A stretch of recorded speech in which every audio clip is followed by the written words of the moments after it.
komishanka xakamaynta xanuunka HIV/AIDS-ka Somaliland ee gobolka Awdal ayaa maanta ka fuliyay xarunta ciidanka debdemiska gobolka Awdal barnaamijka baraarug oo ah barnaamij bulshada lagaga wacyigeliyo xanuunkaasi. Nimco Cabdi Xasan gudoomiyaha komishanka xakamaynta xanuunka HIV/AIDS-ka gobolka Awdal oo ugu horeyn hadalka qaadatay ayaa ka warantay barnaamijkan iyo ahmiyadda uu leeyahay bulshada gobolka Awdal.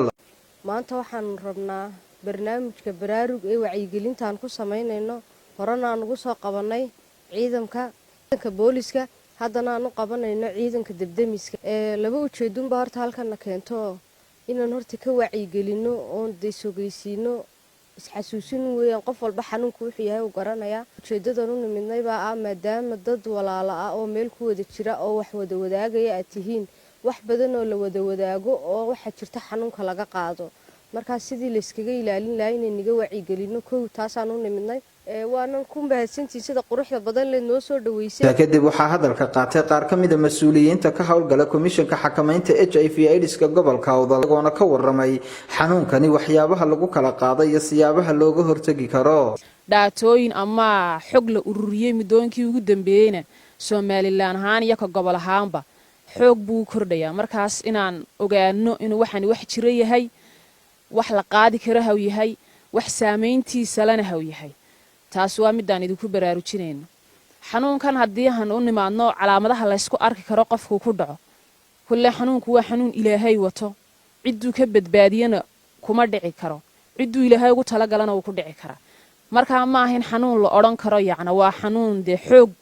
gabigiisaba looga sii wada baqi karo yacna takoor wato lama oran karo waa wax qadarka ilaahay ku socdo waxayna gacanta ku haysanaa marka xanuunkan ciduu ku dhaco waxyaabaha lagu arki karo waxa kamid ah qandho fara badan oo dareento soo kale waxa dareemaysaa naburo buu qofku isku arkay asaga si ogaan kara yacna calaamadaha xanuunkan lagu la noolaado soo kale caloosha xoog ku soconaysa calool xanuun badan iyo casiraad badan buu leeyahay cuma xanuun badan buu leeyahay aduu cumaha xoog ku xanuunaya soo kale waxa dareemaysaa inay mar walba yihiin raag iyo waxaasi ama daal yacna sidii qof naqas la sidii qof daalayo kale sidii qof tamarta ku yarto kale taasoo kalena uu leeyahay marka waa astaamaha xanuunkani hawata ee lagu garan karo haddaan u nimaadno qodobka lagaga hortagi karo oo meelaha xaaladda caafimaad lagu kala qaadanayo ama dhiiga loogu shubo ama qalliin had gelaysid inaa horta kulley xoog la isaga hubiyaa waa wax xoog u qurux badan oo innagana waajib inoo ah marka idinkuna dee laga yaabaaba guri kastoo olole qayb baad ka tihiin guri kastoo ololana xaaladiisa caafimaad kama wada warqabtiin marka inaad idinku digniintiisa haysatiin mar walbaad ka hortagi kartiin meelaha tagaysiin ee de hawsha ka fulinaysiin ama de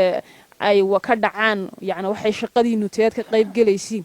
inaad digniintiina haysatiin oo mar walba ay niyadda idinku jirto de yacni inaa shaqadaad u socotiin maahane waxyaabo kalena aad la kulmi kartiin walaasheen Nimco inagu soo booqatay xarunta ciidanka debdemiska gobolka Awdal maanta way bishii lixaad labadeed ay tahay waa wacyigelin aad loogu baahnaa ciidanka debdemiska gobolka Awdalna sida soo tiim waa dhalinyarta arkaysaan dhammaan dhalinyarta ku nool jamhuuriyadda Somaliland mar walba inaan ka taxadirno oo ka wacyigelino Cabsalaan Bashiir Faarax Cabsalaan Saaha warbaahinta qaranka Somaliland magaalada Boorama.